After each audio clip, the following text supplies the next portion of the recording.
갤럽이 내놓은 지지율 조사에서 당이 세워진 이래 가장 낮은 수준으로 지지율이 폭락하는 그런 지경에까지 이르렀다. 자, 바로 이 주제입니다. 네, 이른바 문준용 제보 조작 사건이 국민의당을 창당 후에 최대 위기로 몰아넣고 있습니다. 네, 안철수 전 대선 후보가 조작 혐의로 구속된 이유미 씨로부터 문자 메시지를 받은 게 최대 화제로 떠오르고 있는데요.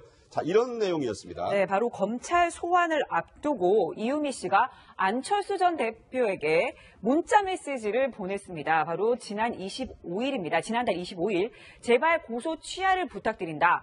이 일로 구속당한다고 하니 너무 두렵다. 이렇게 문자 메시지를 보낸 겁니다. 네, 당사자인 안철수 전 후보 문자를 확인한 것은 맞다. 이렇게 인정을 했습니다. 하지만 무슨 뜻인지 이해하지 못했고 단문도 보내지 않았다. 김관영 의원을 통해서 이런 입장을 밝혔어요. 저는 저 말이 좀 이해가 안 되는 게 확인했다는 거 분명하게 본인이 시인한 거 아닙니까? 네. 그렇다고 하면 이해가 안 됐다. 그건 첫 번째 이해가 안 되는 부분이고 두 번째 만약 이해가 안 됐다면 어떻게 해야 됩니까? 물어봐야죠. 아니 문자를 받았는데 이해가 안 되면 당연히 이게 무슨 뜻이에요? 라고 물어보는 거 아닙니까? 상식적으로? 그러니까 둘 다 저는 이해가 안 돼요 지금. 그러니까 무슨 뜻이 이해가 안 됐다는 것도 이해가 안 되고 저는 저 내용만 보면 어떤 내용인지를 이해했을 거라고 생각을 하고요. 물론 그런데 안철수 전 대표가 몰랐다고 하면 당연히 물어봐야죠. 무슨 의미로 내게 이런 문자를 보냈습니까? 이게 상식적인 반응이지 저걸 받고도 이해가 안 됐는데도 아무 단문도 보내지 않고 그냥 있었다? 네. 그건 저 이해가 안 된다고 보고 아니면 비서관을 통해서라도 확인을 해봤어야죠. 네. 왜 이분이 나한테 이런 문자를 보냈는지 또 어떤 문제가 있는지 특히 지금 뭐 고소 취하를 해달라 이거는 상당히 심각한 문제 아닙니까? 그냥 그렇죠. 통상적으로 인사하는 대화가 아니라 뭔가 심각한 문제가 있구나 하는 것을 내포하고 있는 의미인데 그 내용을 확인도 안 하고 이해도 안 했다고 하는 것은 좀 상식적으로 납득하기 어려운 부분입니다. 네, 그런데 김광삼 변호사님, 저는 지금껏 이때까지 이유미 씨와 안철수 전 대표는 직접적인 그런 가까운 관계는 아니다 이런 얘기가 많았잖아요. 그런데 이유미 씨가 안철수 전 대표에게 직접 검찰 소환을 앞두고 문자 메시지를 보냈다. 이건 어떻게 봐야 되는 겁니까? 근데 가까운 사이가 아니었다. 물론 국민의당 입장 그렇습니다만은 이제까지 보면 사실 카이스트에서도 석사 과정에서 사제관이었잖아요. 그리고 더군다나 청춘 콘서트 같은데 북콘서트, 청춘 콘서트에서도 서포터로 활동했고요. 여러 가지로 직간접적으로 2012년 대선뿐만 아니라 2017년 대선에도 직접적으로 관여를 했기 때문에 굉장히 막역한 사이는 맞는데 네네. 이유미 씨가 전에 이제 하는 행동들을 보면 그냥 안철수 후보하고 내가 굉장히 가깝다는 걸 의도적으로 막 표현을 하고 네네. 안철수 후보의 처하고도 어떤 관계라는 걸 공개적으로 얘기를 하고 다녔어요. 그런데 정말 친한 사이는 이제 그런 얘기를 하지 않는 거거든요. 네. 그렇지만 이전에 해왔던 것들을 보면 안철수 후보가 굉장히 가까울 가능성이 크다. 이렇게 우리가 추론을 해볼 수가 있는데 이 문자 메시지가요. 지금 내용을 보면 제발 고소 취하를 부탁드린다. 2일로 구속당한다고 하니까 너무 두렵다 이 얘기를 했잖아요. 네. 그럼 본인이 구속당한다는 걸 어떻게 알았을까요? 근데 아마 제가 볼 때는 이용주 의원, 그러니까 공명선거 대책위원장이죠. 그렇죠. 추진단장, 공명선거 추진단장하고 이미 이 얘기를 했었고, 이용주 의원이 이렇게 조작이 됐다고 한다면 적어도 징역 3년 이상 갈 것이란 말을 미리 해줬단 말이에요. 네네. 그러니까 본인 자체가 검찰에 불려가면 이제 구속당한다는 걸 알고 안철수 전 후보한테 SOS를 친 거예요. 나를 좀 도와달라. 예. 그래서 본인 입장에서는 근데 고소 취하 의미도 좀 모르겠어요. 왜냐하면 고소 취하를 부탁드린다는 것은 취하를 할 수 있는 사람의 어떤 권한이 안철수 전 후보라는 생각에서 취하해달라는 거 아니겠습니까? 네. 그러면 국민의당에서 고소 취하를 하게 되면 결국 민주당에서도 거기에 대해서 별로 그렇게 공격하지 않을 것이라 그런 의미인지 네네. 저는 이게 문자 자체는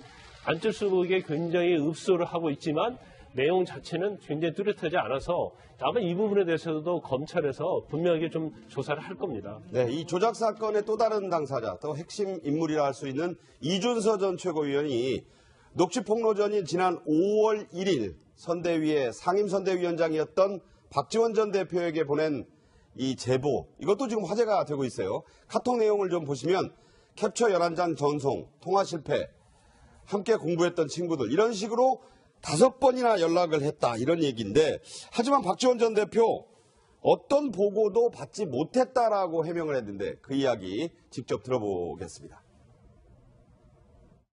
저도 그런 충격적 내용을 보고 깜짝 놀랐습니다. 2, 3일 전에 당직자로부터 이러한 일이 있다라는 보고를 받았습니다. 저에게는 전혀 보고한 사실이 없고 그 내용도 몰랐습니다. 그래서 저는 지금까지 검찰 수사가 진행 중에 있지만은 최소한 보고나 내용을 받지 않았다 하는 것은 분명히 밝힙니다. 저는 안철수 후보도 보고를 받지 않았을 것이다 이렇게 확신하고 있습니다.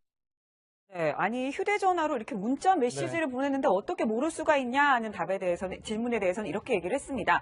자, 지금 문자 카톡이 온 그 전화기는 탄핵 정국의 문자 폭탄 사태로 잠시 개통했다가 또 다시 문자 폭탄이 와서 이후에 비서관이 보관해서 나는 못 봤다 지금 이런 내용이거든요. 이게 매우 지엽적인 지금 해명이에요. 네. 이게 더 의혹을 키우고 있어요. 자, 제가 상식적으로 말씀드릴게요. 네. 5월 1일에 그 문제가 된 카톡 조작된 내용을 박지원 당시 선대본부장에게 보고를 한 겁니다. 그렇죠. 이준서 최고위원이. 맞습니다. 최고위원이면 그렇게 낮은 직위는 아니에요. 그럼요. 내부에서 다 알고 있는 관계예요. 저 번호는 탄핵 정국에서 새로 만든 거예요. 근데 또 노출이 돼서 문자 폭탄이 왔대요. 그러니까. 근데 안 쓰는 전화가 아니라 쓰는 전화예요. 근데 나 문자 폭탄 다 보기 싫으니까 비서관이 관리해. 그럼 비서관이 이것을 주머니에 넣고 다니고 끈 게 아니라 네. 작동하는 전화기인데 당내에서 오는 것은 걸러내고 문자 폭탄은 그냥 무시하고 그렇죠. 비서관이 지금 그 소팅하는 역할을 하고 있었던 거 아닙니까? 분류했다 이런 네. 얘기죠. 그러면은 자 이준석 최고위원이 이런 걸 보냈는데 이거 중요한 것 같습니다. 그럼 비서관이 보고하라고 비서관이지 비서관이 보관하는 관리인이 아니잖아요. 네. 그러니까 비서가 아니 이건 이해가 돼요. 비서에게 맡겼다. 전화기 비서에게 맡기는 의원이 태반입니다. 그럼 비서가 보고 이 중요한 거는 잘 보고하는 비서가 일을 잘하는 비서고 네, 네. 중요한 보고를 누락했다. 혼나는 겁니다. 근데 문제는 5월 5일 날 이것을 국민의당이 당 차원에서 공표를 하잖아요. 그러니까 나흘 뒤에요. 나흘 뒤에. 예. 시간이 나흘이나 있어요. 5월 1일 못 봤을 수 있다고 전 인정이 돼요. 네. 5월 2일은요. 3일은요. 4일은요. 4일이나. 당일날 발표할 때까지 그럼 박지원 대표 몰랐다. 그럼 제2, 제3, 제4의 루트를 통해서도 공명선거 추진단에서 이런 발표를 합니다. 네. 이거 큰 폭탄 될 겁니다. 선거 직전에. 이걸 모르고 있으면 선거관리자가 아닌 거잖아요. 상임선대위원장인데. 네. 그러니까 폰을 못 봤다는 해명은 인정. 이건 매우 지엽적인 깊이다. 이 폰에 이준서가 직접 보냈는데 나 직접 안 봤어요. 근데 그럼 나머지는 몰랐던 겁니까? 네. 어떤 겁니까? 여기에 대해서 종합적으로 말씀을 해주셔야 되는데 폰에 집착하는 걸 보면 박지원 전 대표도 뭔가 찔리는 게 많아 보인다라는 게 국민적인 의혹으로 전 여겨집니다. 그러니까 최영일 평론가 말씀은 이제 합리적인 의심을 하고 있어요. 네, 그렇죠.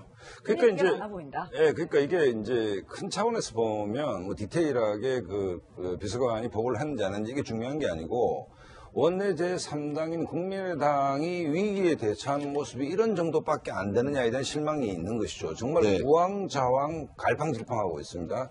그다음에 책임 있는 그 박주선 그 비대위원장부터 이용주 의원까지 뭔가 정리하려고 얘기를 하고 나면 다음날 또 다른 문제가 불거지는.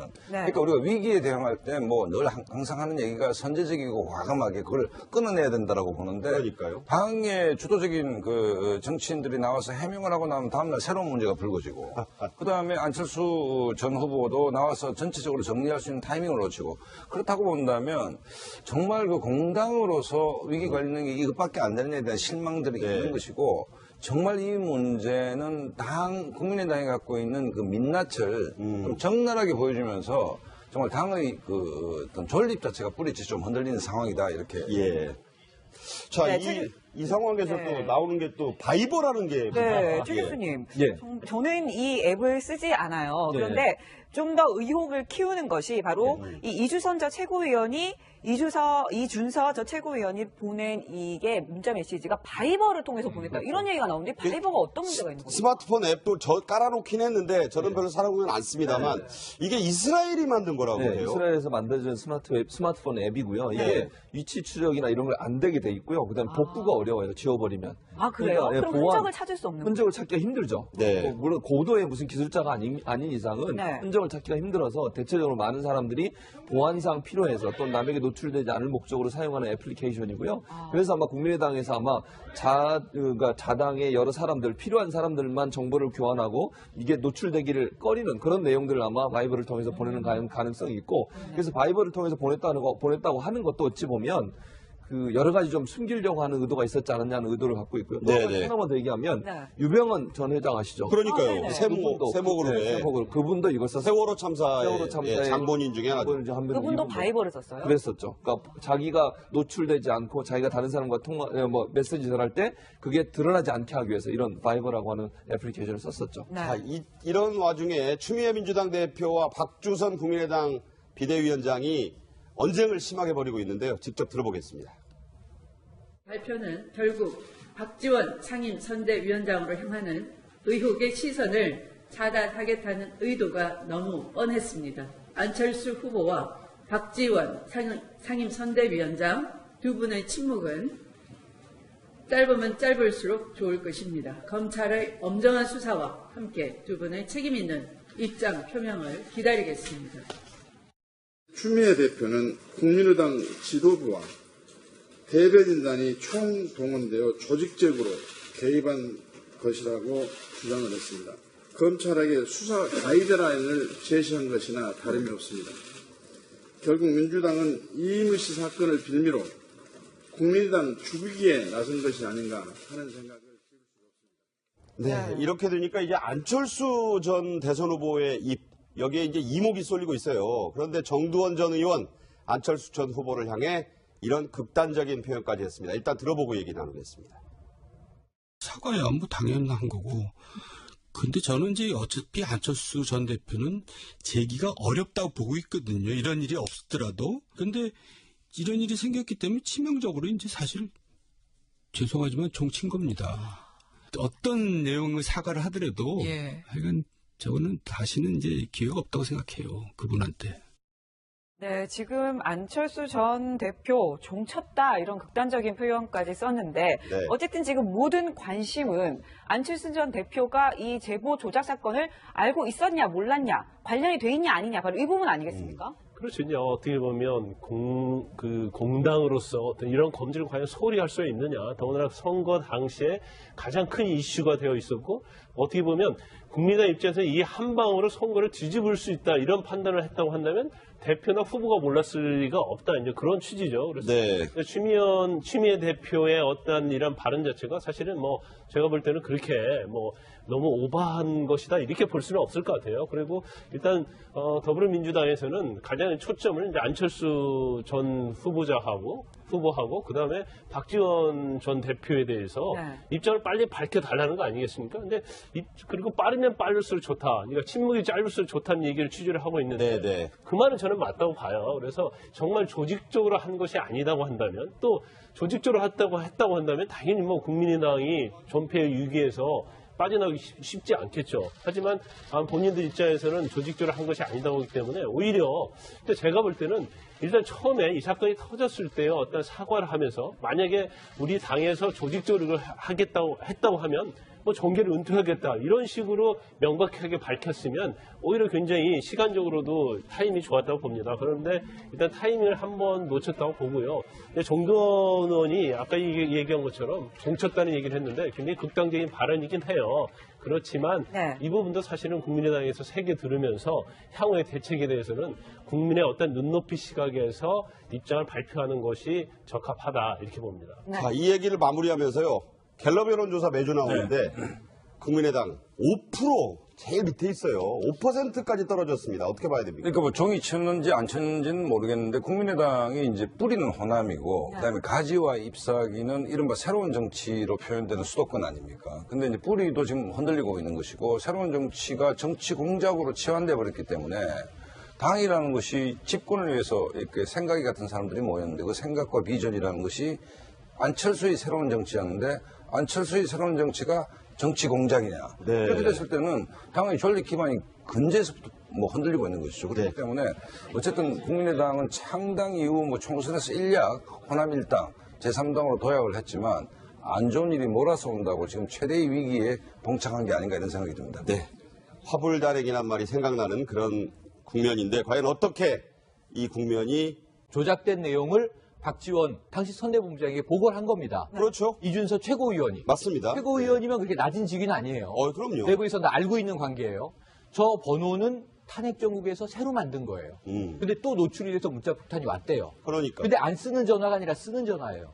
근데 나 문자폭탄 다 보기 싫으니까 비서관이 관리해. 그럼 비서관이 이것을 주머니에 넣고 다니고 끈 게 아니라 네. 작동하는 전화기인데 당내에서 오는 것은 걸러내고 문자폭탄은 그냥 무시하고 그렇죠. 비서관이 지금 그 소팅하는 역할을 하고 있었던 거 아닙니까? 분류했다 이런 네. 얘기죠. 그러면은 자 이준석 최고위원이 이런 걸 보냈는데 이거 중요한 것 같습니다. 그럼 비서관이 보고하라고 비서관이지 비서관이 보관하는 관리인이 아니잖아요. 네. 그러니까 비서가 아니 이건 이해가 돼요. 비서에게 맡겼다. 전화기 비서에게 맡기는 의원이 태반입니다. 그럼 비서가 보고 이 중요한 거는 잘 보고하는 비서가 일을 잘하는 비서고 네, 네. 중요한 보고를 누락했다. 혼나는 겁니다. 근데 문제는 5월 5일 날 이것을 국민의당이 당 차원에서 공표를 하잖아요. 그러니까 나흘 뒤에요. 나흘 뒤에. 예. 시간이 나흘이나 있어요. 5월 1일 못 봤을 수 있다고 전 인정이 돼요. 네. 5월 2일은요? 3일은요? 4일은요? 4일이나. 당일날 발표할 때까지 그럼 박지원 대표 몰랐다. 그럼 제2, 제3, 제4의 루트를 통해서도 공명선거 추진단에서 이런 발표를 합니다. 네. 이거 큰 폭탄 될 겁니다. 선거 직전에. 이걸 모르고 있으면 선거관리자가 아닌 거잖아요. 전 최고위원이 녹취폭로전인 지난 5월 1일 선대위의 상임선대위원장이었던 박지원 전 대표에게 보낸 이 제보, 이것도 지금 화제가 되고 있어요. 카톡 내용을 좀 보시면 캡처 11장 전송, 통화 실패, 함께 공부했던 친구들 이런 식으로 5번이나 연락을 했다 이런 얘기인데 하지만 박지원 전 대표 어떤 보고도 받지 못했다라고 해명을 했는데 그 이야기 직접 들어보겠습니다. 저도 그런 충격적 내용을 보고 깜짝 놀랐습니다. 2, 3일 전에 당직자로부터 이러한 일이 있다라는 보고를 받았습니다. 저에게는 전혀 보고한 사실이 없고 그 내용도 몰랐습니다. 그래서 저는 지금까지 검찰 조사가 진행 중에 있지만은 최소한 보고나 내용을 받지 않았다 하는 것은 분명히 밝힙니다. 저는 안철수 후보도 보고를 받지 않았을 것이다 이렇게 확신하고 있습니다. 네, 아니 휴대전화로 이렇게 문자 메시지를 보냈는데 어떻게 모를 수가 있냐 하는 답에 대해서는 질문에 대해서는 이렇게 얘기를 했습니다. 자, 지금 문자 카톡이 온 그 전화기는 탄핵 정국의 문자 폭탄 사태로 잠시 개통했다가 또 다시 문자 폭탄이 와서 이후에 비서관이 보관해서 나는 못 봤다 지금 이런 내용이거든요. 이게 매우 지엽적인 지금 해명이에요. 네. 이게 더 의혹을 키우고 있어요. 자, 제가 상식적으로 말씀드릴게요. 네. 5월 1일에 그 문제가 된 카톡.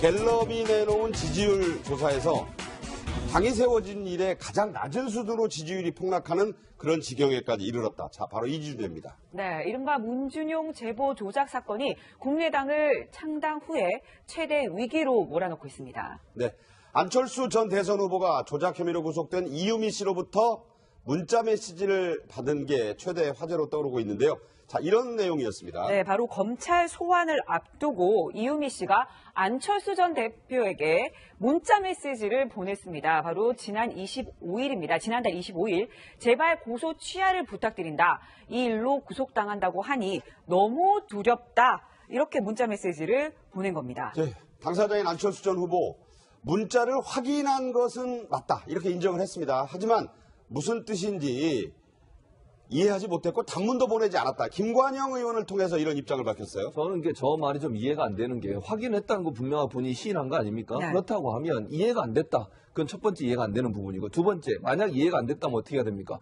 물어봐야죠.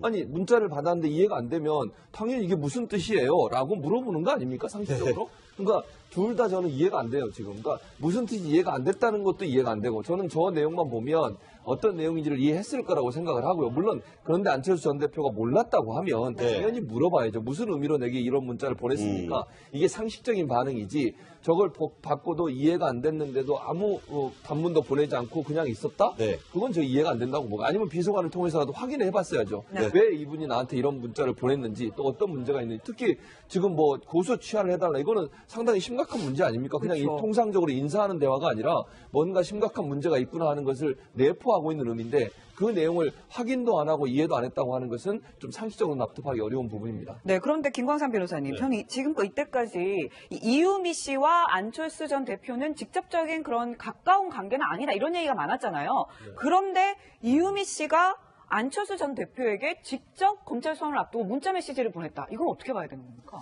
근데 뭐 가까운 사이가 아니었다. 물론 뭐 국민의당 입장은 그렇습니다만은 이제까지 뭐 보면 사실 카이스트에서도 석사 과정에서 사제관이었잖아. 그리고 더군다나 뭐 청춘 콘서트 같은데 북콘서트, 청춘 콘서트에서도 서포터로 활동했고요.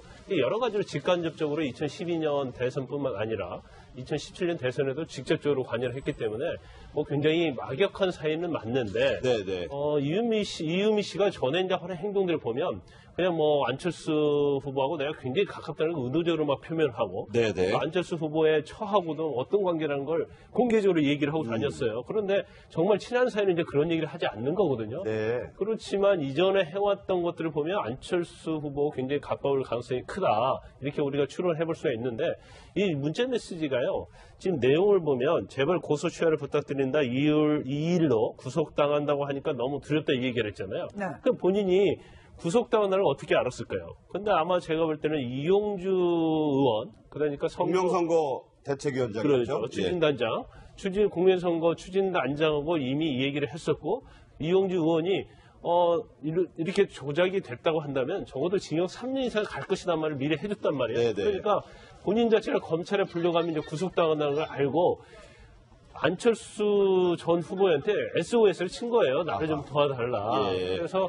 본인 입장에서는 이제 고소 취하 의미도 좀 모르겠어요. 왜냐면 고소 취하를 부탁드린다는 것은 취하를 할 수 있는 사람의 어떤 권한이 안철수 전 후보라는 생각에서 취하해달라는 거 아니겠습니까? 네. 그러면 국민의당에서 고소 취하를 하게 되면 결국 민주당에서도 거기에 대해서 별로 이렇게 공격하지 않을 것이라 그런 의미인지 네네. 약간의 이게 문자 자체는 안철수 후보에게 굉장히 읍소를 하고 있지만 내용 자체는 굉장히 뚜렷하지 않아서 아마 이 부분에 대해서도 검찰에서 분명하게 좀 조사를 할 겁니다. 네, 이 조작 사건의 또 다른 당사자, 또 핵심 인물이라 할 수 있는 이준서